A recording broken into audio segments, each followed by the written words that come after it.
ભરૂચની કંપની અને હોટલમાં લાગી આગ। ભરૂચના ઝઘડિયા જીઆઈડીસીમાં આવેલી નાઇટ્રેક્સ કેમિકલ કંપનીમાં ભીષણ આગ લાગી હતી।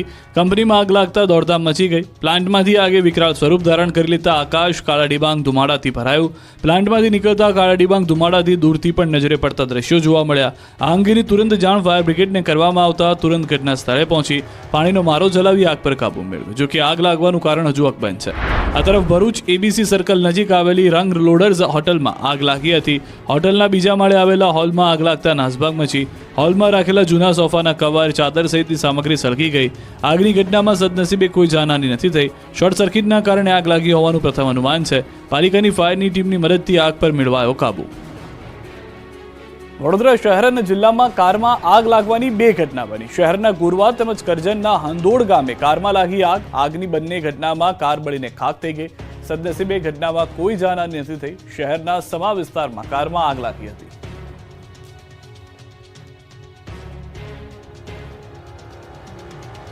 સુરતમાં યુવાને હાથમાં ચાકુ સાથે દંડો લઈને કરી ધમાલ, કર્યો પોલીસ પર હુમલો। સુરતમાં હાથમાં ચપ્પુ અને પોલીસનો દંડો લઈ યુવકે ધમાલ મચાવી। સુરતના જહાંગીરપુરામાં પોલીસ અને યુવક વચ્ચે મારામારી થઈ। અર્ધનગ્ન હાલતમાં ચપ્પુ લઈ ફરી રહેલ યુવકને પોલીસ અટકાવવાનો પ્રયાસ કર્યો, જે દરમિયાન ઉશ્કેરાયેલા યુવકે પોલીસના હાથમાં રહેલ દંડો ખેંચી પોલીસ પર હુમલો કરવાની કોશિશ કરી। પોલીસની ટીમે મળી યુવકની અટકાયત કરી। હાથમાં ચપ્પુ અને પોલીસનો દંડો લઈ યુવકે પોલીસને બાનમાં લેતા યુવકની અટકાયત કરવામાં પોલીસને પણ પરસેવો વળી ગયો। પૂછપરછ દરમિયાન યુવક અસ્થિર મગજનો હોવાનું જાણવા મળ્યું। યુવકને કામરેજના ધોરણ પારડી ખાતે આશીર્વાદ માનવ મંદિર આશ્રમમાં મૂકવામાં આવ્યો। રાજકોટમાં બુટલેગરો પોલીસને આપે છે હપ્તા, દારૂડિયાએ કર્યો મોટો ધડાકો। पुलिस का हफ्ता चलता है, क्राइम ब्रांच में, डीसीपी में, एसओजी में, कमिश्नर में, सब जगह हफ्ता चलता, दारू मिलता है सब जगह पे और हम दारू पीते हैं। સાંભળ્યું તમે? કંઈક આ રીતે રાજકોટના એક દારૂડિયાએ પોલીસની આબરૂના તાર તાર કરી દીધા। ખુલ્લેઆમ કેમેરા સામે બુટલેગરો પાસેથી પોલીસ હપ્તા લેતી હોવાનો પર્દાફાશ કરતા પોલીસ બેડામાં ખળભળાટ મચી ગયો। આ એ વાતનો પુરાવો છે કે રાજકોટમાં ખુલ્લેઆમ દારૂ મળે છે। દારૂબંધીવાળા રાજ્યના મોટા શહેરોમાં પોલીસની રહેમ નજર હેઠળ બુટલેગરો દારૂનું વેચાણ કરે છે। દારૂડિયાઓ નશામાં ચૂર બની ડંફાસો મારે છે। દારૂબંધીના લીરે લીરા ઉડાવતા આ દ્રશ્યો છે ગોંડલ ચોકડી પાસેના। ગોંડલ ચોકડી પાસે આરટીઓ અને વર્લ્ડ ટૂરના માઉન્ટેન ટ્રેકરની ટ્રાઇક ડ્રાઈવ ચલાવવામાં આવી હતી। તે દરમિયાન રાજુ ગોસ્વામી નામનો શખ્સ પીધેલી હાલતમાં પકડાયો। પોલીસની હાજરીમાં જ નશામાં ચૂર આ શખ્સે ધમાલ મચાવી અને કેમેરા સામે કહ્યું કે crime branch, DCP, SOG, police commissioner, मैं पुलिस का हफ्ता चलता है, दारू मिलता है और हम पीते हैं। હવે સવાલ એ છે કે શું ખરેખર પોલીસ હપ્તા લઈ રહી છે? કેમ હાજર પોલીસ ચૂપ રહી? રાજ્યસભાના સાંસદ રામભાઈ મોકરિયાએ સરકારની જ ખોલી નાખી પોલ। કહ્યું કે જાહેરાત કરો છો પણ ટ્રેન ક્યાં? અગાઉ કંઈક ઉઘરાણી કરેલી છે, 6 ટ્રેનો આવવાને તેને 2 વર્ષ થઈ ગયા। પત્રકારો મને ફોન મારે છે કે તમે વારંવાર જાહેરાત કરી છે, ટ્રેનો કેમ નથી આવતી? ફાયર બ્રાન્ડ નેતાની છબી ધરાવતા રાજ્યસભાના સાંસદ રામભાઈ મોકરિયાએ કેન્દ્રીય મંત્રીની સામે સીધી વાત નો બકવાસ મુજબ ટોણો મારતા મંત્રીજી જોતા જ રહી ગયા। રાજકોટ રેલવે સ્ટેશન પર જન ઔષધાલયના ઉદઘાટનનો પ્રસંગ હતો। રેલવે મંત્રી અશ્વિની વૈષ્ણવ ખુદ હાજર હતા। આ દરમિયાન રાજ્યસભાના સાંસદ રામભાઈ મોકરિયાએ રાજકોટની નવી ટ્રેનની સુવિધા આપવા મામલે ફરી એકવાર રેલ મંત્રી સમક્ષ માંગ મૂકી। રામ મોકરિયાએ કહ્યું કે તેમણે 1 વર્ષ પહેલા રાજકોટવાસીઓને કહ્યું હતું કે 1 વર્ષમાં તમને 6 ટ્રેન મળશે, પરંતુ હજુ સુધી રેલવે મંત્રાલયે મારી આ માંગ માની નથી અને આ કારણોથી મીડિયા મને ટોણો મારે છે। ત્યારે તેમણે ફરી એકવાર રેલવે મંત્રી અશ્વિની વૈષ્ણવ સમક્ષ પોતાની માંગનો પુનરુચ્ચાર કર્યો। આ રીતે સરકારની પણ પોલ ખોલી ટોણો માર્યો। બહારની છાશ ખરીદતા પહેલા સાવધાન, હોટલના બટર મિલ્કમાંથી નીકળી ઈયળ। હોટલમાં જમવાના શોખીનો માટે ફરી લાલ બત્તી સમાન કિસ્સો સામે આવ્યો છે। હોટલમાં છાશ મંગાવતા પહેલા ધ્યાન રાખજો, કેમ કે રાજકોટની જાણીતી હોટલ સરોવર પોર્ટિકોમાં ગ્રાહકને કડવો અનુભવ થયો। ભોજન વખતે આપવામાં આવેલા છાશમાં ઈયળો તરતી જોઈને ગ્રાહક સ્તબ્ધ થઈ ગયો। જૈનિશ કડેચા નામના વ્યક્તિ આ છાશને લઈને હોટલ મેનેજમેન્ટને જાણ કરતા હોટલના સ્ટાફે વિનમ્રતાથી બેદરકારીને સ્વીકારવાને બદલે ગ્રાહક સાથે ઉદ્ધતાએ ભર્યું વર્તન કર્યું। તેમણે પણ ઉડાવ જવાબ આપીને ઘટનાને નજરઅંદાજ કરી હતી। આ મોંઘીદાટ હોટલમાં હાઇજીનના નામે કેટલી બેદરકારી રખાય છે તેનો નમૂનો રાજકોટની સરોવર પોર્ટિકો હોટલમાં જોવા મળ્યો હતો। હાડ થીજવી નાખતી ઠંડી માટે હજુ જોવી પડશે થોડી રાહ। રાજ્યમાં નવેમ્બર મહિનો અડધો પૂરો થઈ ગયો છતાં હાડ થીજવી નાખતી ઠંડી પડી નથી રહી। ગુજરાતમાં હાલમાં તો ડબલ ઋતુ જોવા મળી રહી છે। સવારે અને રાત્રે ગુલાબ ઠંડી પડી રહી છે। આખો દિવસ ગરમીથી લોકો હેરાન પરેશાન થઈ રહ્યા છે। ક્યારેક ગરમી લોકોને અકળાવી રહી છે. લોકો કાગડોળે ઠંડીની રાહ જોઈ રહ્યા છે. ત્યારે 2 દિવસથી વહેલી સવારે અને મોડી રાત્રે ગુલાબી ઠંડીનો અહેસાસ થઈ રહ્યો છે. ઠંડીનો પારો પહેલીવાર 20 ડિગ્રીથી નીચે ઉતર્યો. રાજ્યમાં મોટાભાગના શહેરોમાં તાપમાનનો પારો 20 ડિગ્રીની નીચે પહોંચી ગયો. અમદાવાદમાં 19.5 ડિગ્રી તાપમાન નોંધાયું. દરિયાકાંઠા નજીકના જિલ્લાઓમાં પારો ગગડ્યો, જેના પગલે અમરેલીમાં 17 ડિગ્રી સાથે ઠંડીનો ચમકારો જોવા મળ્યો. નલિયા, કેશોદ, મહુવામાં 18 ડિગ્રી તાપમાન નોંધાયું. જોકે હવામાન વિભાગે આગાહી કરી છે કે હાલ પૂરતી કાશ્મીરમાં થયેલી હિમવર્ષાની અસર ગુજરાતમાં થઈ રહી છે. પવનોની દિશા બદલાઈ છે, તેની અસર થશે. ઉત્તર પૂર્વના પવનો હાલ ગુજરાત તરફ ફંટાવાની વકી છે, એટલે હમણાં રાજ્યવાસીઓને ગરમીથી શેકાવવું પડશે. હાડ થીજવતી નાકતી ઠંડી હજી નહીં પડે.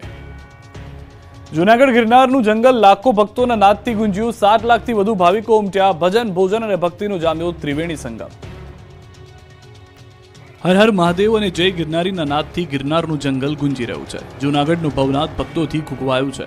લીલી પરિક્રમાના માર્ગો ભક્તોથી ભરચક થઈ ગયા છે. જૂનાગઢમાં ગિરનારની ગોદમાં લીલી પરિક્રમા, ભજન, ભોજન અને ભક્તિનો ત્રિવેણી સંગમ રચી રહી છે. લીલી પરિક્રમા શરૂ થતાં જ લાખો ભક્તો ઉમટી પડ્યા છે. 2 દિવસમાં 7 લાખથી વધુ લોકો આસ્થાના મહાકુંભમાં આવી પહોંચ્યા છે. વહેલી સવારથી ગિરનારના જંગલમાં લાખોની સંખ્યામાં ભાવિકો મોટી સંખ્યામાં પહોંચી રહ્યા છે. પરિક્રમાના બીજા દિવસે 2 લાખથી વધુ ભક્તોએ ઈટવા ઘોડી થઈ પ્રવેશ કર્યો. હજી પણ જય ગિરનારના નાદ સાથે તંત્રના ચુસ્ત બંદોબસ્ત વચ્ચે મોટી સંખ્યામાં ભક્તો લીલી પરિક્રમા માટે પહોંચી રહ્યા છે. 2 લાખથી વધુ ભાવિકો તો પરિક્રમા પૂર્ણ કરી લીધી છે. ગિરનારની 36 કિલોમીટરની લીલી પરિક્રમામાં અંદર અન્ય ક્ષેત્રો પણ ધમધમી ઉઠ્યા છે. લોકસેવા માટે કેમ્પો પણ ધમધમી રહ્યા છે. પ્રકૃતિ, આધ્યાત્મિકતા અને આસ્થાનું મિલન એવી લીલી પરિક્રમામાં શાંતિની ખોજમાં અને આધ્યાત્મિકતાની અનુભૂતિ માટે આવેલા વિદેશી શ્રદ્ધાળુઓ પણ આ વખતે મોટી સંખ્યામાં જોવા મળી રહ્યા છે. દેશ દુનિયામાંથી લોકો પવિત્ર પરિક્રમા કરવા પહોંચી ગયા છે. જંગલની અંદર ભક્તિનો માહોલ જામ્યો છે. દિવસ દરમિયાન સવારથી બપોર સુધી ભાવિકોનો ધસારો ઓછો રહ્યો હતો, કારણ કે વાતાવરણમાં ગરમી અને તડકો હોવાથી દિવસ દરમિયાન ઘસારો ઓછો રહ્યો. પરંતુ બપોર પછી ભાવિકોનો પ્રવાહ વધતા સાંજ સુધીમાં લાખો ભાવિકો તળેટી તરફ આવતા નજરે ચડ્યા છે. રસ્તામાં અન્ય ક્ષેત્રમાં હરિહરના સાદ સાથે ભજન, ભક્તિ અને ભોજનનો ત્રિવેણી સંગમ છવાયો છે. ગિરનારની લીલી પરિક્રમામાં 9 યાત્રાળુઓના મોત પણ થયા. પરિક્રમામાં કુલ 9 લોકોના હાર્ટ એટેકથી મૃત્યુ થયા. માળવેલની ઈટવા ઘોડી, જીણબાવાની મઢી તેમજ ભવનાથ વિસ્તારમાં પરિક્રમા કરવા આવેલ યાત્રાળુઓના મૃત્યુ થયા. 8 ડેડ બોડી સિવિલ ખાતે લાવવામાં આવી. તમામની ઉપર 50 વર્ષથી વધુ છે. જસદણ, ગાંધીધામ, મુંબઈ, અમદાવાદ તેમજ રાજકોટના 3 ભાવિકોના મૃત્યુ થયા છે. સિવિલ સુપ્રિન્ટેન્ડન્ટે ભાવિકોને પરિક્રમામાં સતત ન ચાલવા તેમજ શરીરની કાળજી રાખવા અપીલ કરી. વડતાલમાં લક્ષ્મીનારાયણ દ્વિશતાબ્દી મહોત્સવમાં દરરોજ 12 ટન શેરડીનો ઉપયોગ. લાખો ભક્તોએ શેરડી, મોસંબીના રસનું કર્યું પાન. વડતાલ ખાતે ઉજવાઈ રહેલા લક્ષ્મીનારાયણ દેવ દ્વિશતાબ્દી મહોત્સવમાં ભજન, ભોજન અને ભક્તિનો ત્રિવેણી સંગમ જામ્યો. 15 નવેમ્બર 2024 સુધી ચાલનારા મહોત્સવમાં દરરોજ લાખો ભક્તો દર્શન માટે આવી રહ્યા છે. ત્યારે મહોત્સવના 7મા દિવસે પણ હજારો લોકોએ લાભ લીધો. દરરોજ 2 લાખથી વધુ હરિભક્તો વડતાલ સ્વામિનારાયણના મહોત્સવમાં હાજરી આપી રહ્યા છે. ત્યારે મંદિરના હરિભક્તો દ્વારા નિઃશુલ્ક શેરડીના રસનું વિતરણ કેન્દ્ર શરૂ કરવામાં આવ્યું છે. રોજ મહોત્સવમાં આવતા હરિભક્તોને નિઃશુલ્ક શેરડીના અને મોસંબીના રસનું વિતરણ કરવામાં આવે છે. આ માટે રોજ 11 થી 12 ટન શેરડીનો ઉપયોગ કરવામાં આવે છે. રોજના 50,000થી વધુ ભક્તો શેરડી અને મોસંબીના રસનું રસપાન કરે છે. હરિભક્તોને રસ પીવા માટે ચકલીઓ મૂકવામાં આવી છે. 50થી વધુ સ્વયંસેવકો આ રસપાન કેન્દ્રનું સંપૂર્ણ સંચાલન કરે છે. તો વડતાલ મહોત્સવના 7મા દિવસે ગુજરાત પ્રદેશ ભાજપ પ્રમુખ અને કેન્દ્રીય મંત્રી CR પાટીલ વડતાલ પહોંચ્યા હતા. સાથે જ સાંસદ દેવસિંહ ચૌહાણ સહિત નેતાઓ પહોંચ્યા. મંદિરમાં દર્શન કર્યા હતા. મંદિર દ્વારા CR પાટીલનું ફૂલહારથી સ્વાગત કરાયું. 200 વર્ષના અવસરે વડતાલના મંદિરમાં દેવોને 8 કિલોથી વધુ સોનાના કાપડમાંથી બનેલા હીરા જડિત વાઘા પહેરાવાયા. ખેડાના વડતાલ મંદિરમાં દેવોને સોનાના વાઘા પહેરાવાયા. વડતાલમાં દ્વિશતાબ્દી મહોત્સવની ધામધૂમથી ઉજવણી કરાઈ રહી છે. ત્યારે શ્રી લક્ષ્મીનારાયણ દેવની પ્રતિષ્ઠાના 200 વર્ષ પૂર્ણ થતા ભગવાનને ખાસ સોનાના વાઘા પહેરાવવામાં આવ્યા. આ અવસરે વડતાલના આચાર્ય અને મંદિરના સંતો દ્વારા 8.50 કિલોગ્રામથી વધુ વજનના પ્યોર સોનામાંથી બનેલા વાઘા શ્રી લક્ષ્મીનારાયણ દેવ, શ્રી રાધાકૃષ્ણ અને વાસુદેવજીને અર્પણ કરાયા. આ વિશેષ વાઘામાં સોના સાથે હીરા પણ ટાંકવામાં આવ્યા. આ વાઘા સોનાના તારમાંથી બનેલા છે, એટલે કે આમાં કાપડ આવે નહીં. સોનાના તારનું કાપડ બનાવવામાં આવે. આ વાઘા તૈયાર કરવા માટે 18 મહિના સુધી 130 કારીગરોએ દિવસના 12 કલાક કામ કર્યું. આમ કુલ 5 લેયરમાં વાઘા તૈયાર થયા છે. આમાં ક્યાંય સિલ્વરનો ઉપયોગ થયો નથી. વાઘા બની જાય ત્યારે તેની પાછળ પીળા કલરનું કાપડ લગાડવામાં આવે છે. આ કાપડ ગમે ત્યારે અલગ કરી શકાય છે. આ વાઘામાં પન્ના અને માણેક, રિયલ સ્ટોન અને ડાયમંડનું જડતર કરવામાં આવ્યું છે. આ ઉપરાંત વાઘામાં કમળ, મોર અને હાથીની ડિઝાઇન છે. વડતાલમાં લક્ષ્મીનારાયણ દેવના દ્વારેથી કેન્દ્ર સરકારે 200 રૂપિયાનો સિક્કો બહાર પાડ્યો. વડતાલમાં દ્વિશતાબ્દી મહોત્સવ ઉજવાઈ રહ્યો છે, જેમાં કેન્દ્ર સરકારના સહયોગથી વડતાલ મંદિરની પ્રતિષ્ઠાના 200 વર્ષ નિમિત્તે શુદ્ધ ચાંદીનો 200 રૂપિયાનો સિક્કો લોન્ચ કરાયો.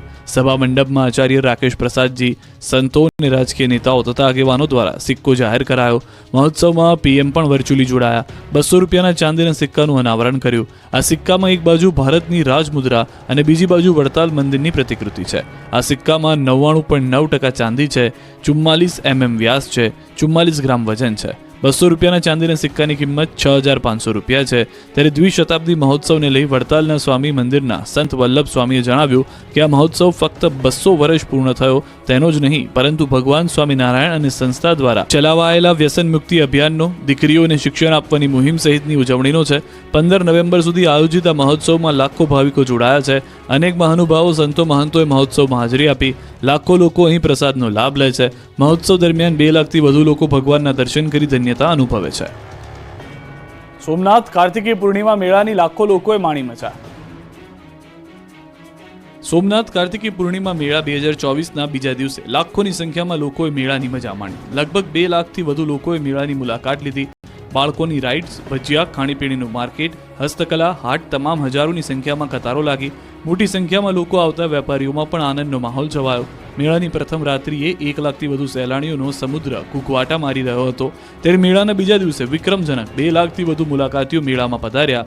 ટ્રસ્ટ દ્વારા લોકોની સુરક્ષાને ધ્યાનમાં રાખીને સરકારના સુરક્ષા માપદંડો મેળવવામાં નિષ્ફળ ગયેલ એજન્સીનું ટેન્ડર રદ કરવામાં આવ્યું અને મોટી રાઇડ બંધ રાખવાનો નિર્ણય લેવાયો. સોમનાથ ટ્રસ્ટે સલામતી ન હોય તેવી રાઇડ્સ બંધ રાખવાના નિર્ણયથી લોકો પણ ખુશ જોવા મળ્યા.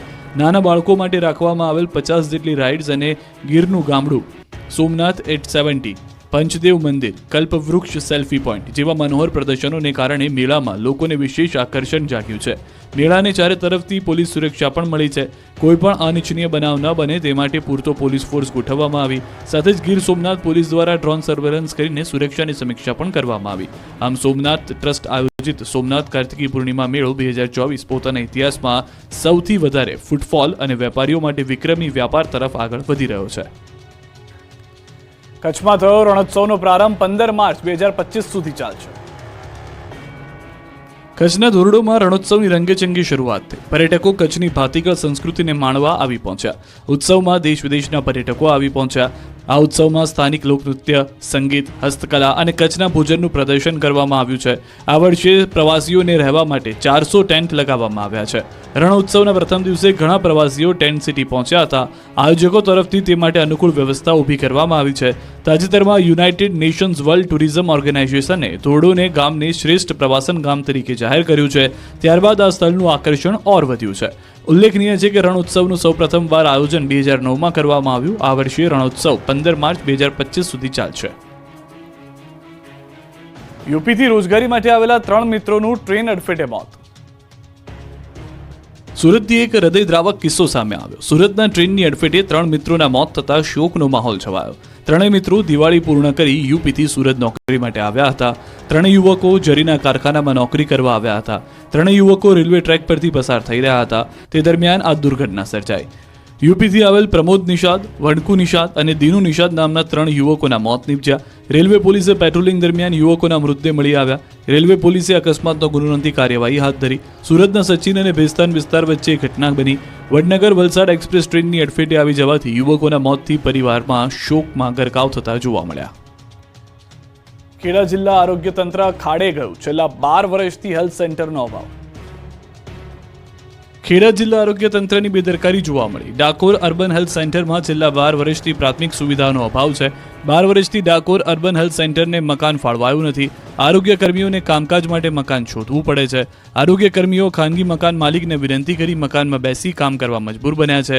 ડાકોર સબ ડિસ્ટ્રિક્ટ હોસ્પિટલમાં પણ હેલ્થ સેન્ટરને મકાન ફાળવાયું નથી. આરોગ્ય કર્મીઓ ઘરે ઘરે જઈ સગર્ભ માતા, નાના બાળકોમાં ગંભીર બીમારીનો સર્વે કરે છે. બાળકોને રસી આપવાનું પણ કામ કરે છે. જરૂરિયાતવાળા દર્દીઓને મેડિકલ સુવિધા આપે છે, પરંતુ લોકોની સંભાળ રાખનારની જ આરોગ્ય તંત્ર સંભાળ રાખતું નથી. ડાકોર પાલિકા પણ અર્બન હેલ્થ સેન્ટરને મકાન આપવામાં ઠાકરઠૈયા કરી રહી છે. આરોગ્ય કર્મીઓએ તંત્ર પાસે મકાનની માંગ કરી. ધોરાજીની આંગણવાડી બહાર ગંદકીના ગંજ જોવા મળ્યા. રાજકોટ જિલ્લાના ધોરાજીમાં મારુતિનગરમાં આવેલી નંદઘેર આંગણવાડીની બહાર ગંદકીનો ઢગ જામ્યો છે. આંગણવાડી બહાર કચરાના ઢગલાથી બાળકો અને વાલીઓ પરેશાન છે.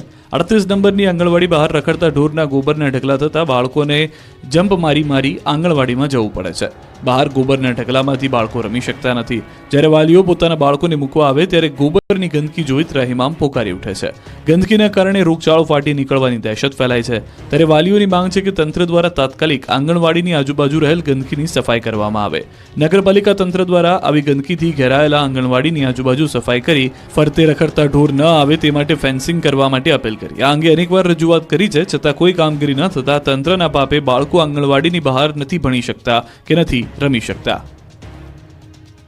રાજકોટ સર્વેશ્વર ચોકનો મોતનો વોકળો બનશે ભૂતકાળ, આધુનિક બોક્સ કલવર્ટ વોકળો બનાવશે.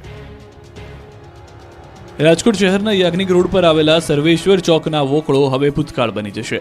એક મહિલાના મોતની સમગ્ર ઘટનાના 1 વર્ષ બાદ સર્વેશ્વર ચોકમાં ₹4,91,00,000ના ખર્ચે હયાત વોકળો ડાયવર્ટ કરીને નવું બોક્સ કન્વર્ટ બનાવવામાં આવશે, જે અંતર્ગત ખાતમુહૂર્તનો કાર્યક્રમ પણ યોજાયો. સર્વેશ્વર ચોક ખાતે 110 મીટર લંબાઈ અને 9 મીટર પહોળાઈ ધરાવતા કલવર્ટનું કામ ચોમાસામાં પૂર્ણ થઈ જતા તાત્કાલિક ધોરણે શરૂ કરવામાં આવશે. કામગીરી દરમિયાન યાજ્ઞિક રોડ ઉપરનો કેટલોક ભાગ બંધ કરી દેવામાં આવશે. સમગ્ર મામલે મહાનગરપાલિકા દ્વારા 4.91 કરોડના ખર્ચે એજન્સીને કામ સોંપવામાં આવ્યું. વોકળાનું કામ આગામી 6 મહિનામાં પૂર્ણ કરાશે. 1 વર્ષ પૂર્વે અહીંયા એક મહિલાનું મૃત્યુ થયું, જેના કારણે 2 મિનિટનું મૌન પણ પાળવામાં આવ્યું હતું. વડોદરાના સાંદરણા ગામે 150 વૃક્ષોનું નિકંદન કાઢતા વિવાદ. વડોદરાના સાંદરણા ગામે 150થી વધુ વૃક્ષો કાપી નાખતા વિવાદ સર્જાયો, જેને લઈ જાગૃત નાગરિકે ઉચ્ચ કક્ષાએ રજૂઆત કરી. ગૌચરની જગ્યામાંથી વૃક્ષો કાપી નખાયા હોવાના જાગૃત નાગરિકે આક્ષેપ કર્યા અને આ નાગરિકનું કહેવું છે કે આ વૃક્ષો 30 થી 35 વર્ષ જૂના છે. જે તે સંલગ્ન તમામ સરકારી કચેરીઓમાં વૃક્ષ નિકંદન બાબતે રજૂઆત કરાઈ છે. જોકે રજૂઆત છતાં કોઈ કાર્યવાહી કરવામાં આવી ન હોવાનો અરજદારે આરોપ લગાવ્યો. ત્યારે આ મામલે સરપંચને પૂછવામાં આવતા તે આ સમગ્ર મામલે અજાણ હોવાનું જણાવ્યું અને ગ્રામ પંચાયતે વૃક્ષો કાપવાની પરવાનગી કોઈને પણ આપી ન હોવાનું સરપંચ રટણ કરી રહ્યા છે. સેલવાસમાં રાષ્ટ્રપતિ દ્રૌપદી મુર્મુએ સ્વામી વિવેકાનંદ વિદ્યા મંદિરનું લોકાર્પણ કર્યું. રાષ્ટ્રપતિ દ્રૌપદી મુર્મુ સંઘ પ્રદેશ દમણ અને દાદરાનગર હવેલીની 2 દિવસની મુલાકાતે છે. બીજા દિવસે તેઓએ દાદરાનગર હવેલીના સેલવાસ પહોંચ્યા હતા, જ્યાં તેમનું ભવ્ય સ્વાગત કરવામાં આવ્યું. સેલવાસમાં તેઓએ સ્વામી વિવેકાનંદ વિદ્યા મંદિરનું લોકાર્પણ કર્યું. આ પ્રસંગે પ્રદેશના પ્રશાસક પ્રફુલ્લ પટેલ અને સાંસદ કલાબેન ડેલકર સહિત પ્રદેશના ઉચ્ચ અધિકારીઓ અને પદાધિકારીઓ સાથે સામાજિક અને રાજકીય અગ્રણીઓ પણ ઉપસ્થિત રહ્યા. દમણમાં પક્ષીઘર અને નમોપથ અને રામ સેતુની મુલાકાત લીધી. આ સાથે જ એક શૈક્ષણિક સંસ્થાની પણ મુલાકાત લઈ અને વિદ્યાર્થીઓ સાથે વાર્તાલાપ કર્યો. આજે બીજા દિવસે તેઓએ શાળાનું લોકાર્પણ કર્યું.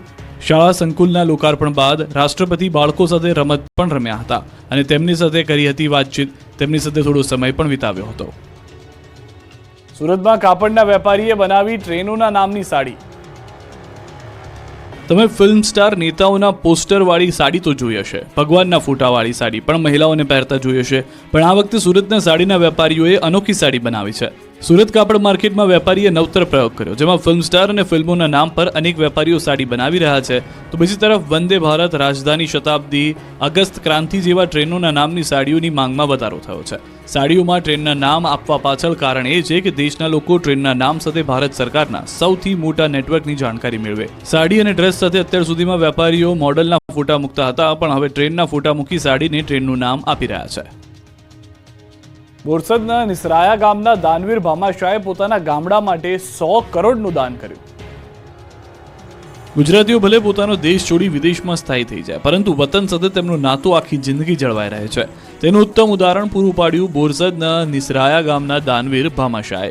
ગુજરાતી એનઆરઆઈએ પોતાના ગામડાના વિકાસ માટે 100 કરોડ રૂપિયાનું દાન કર્યું. આ દાદા વિદેશ તો ગયા, પરંતુ પોતાના વતન પ્રત્યેનું ઋણ ન ભૂલ્યા. તેમણે પોતાના ગામના બાળકો માટે 100 કરોડ જેટલી રકમની એફડી કરાવી.